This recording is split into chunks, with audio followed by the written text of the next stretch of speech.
The business service catalog is the link between the services offered to the client and the internal operating procedures.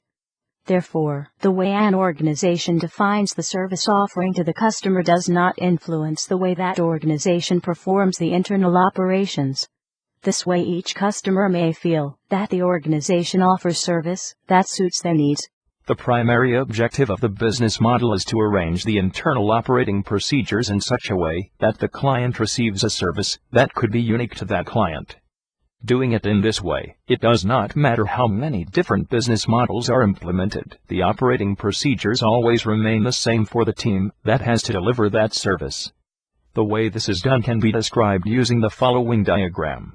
The primary objective of the business model is to arrange the internal operating procedures in such a way that the client receives a service that could be unique to that client.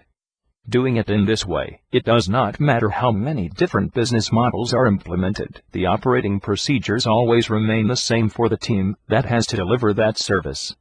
The way this is done can be described using the following diagram. A business model could consist of many business services. A business service is an option that a client can select from his or her portal. So it is important that each business service is described in a way that the client understands it. The stages is defined in such a way that it indicates the progress of the service request, though its life cycle. A service is the link between the stage for the business service and the operating procedure that can be executed by a specific team. This is the link between what a client may request and the internal operations of the organization. A client, sometimes known as a customer, is the recipient of a service delivered by the organization. A client may or may not be a consumer, but the two notions are distinct, even though the terms are commonly confused. A client purchases services, and a consumer uses them. An ultimate client may be a consumer, as well, but just as equally may have purchased items for someone else to consume. In this system, the client is the legal entity with whom the organization contracts to deliver the service.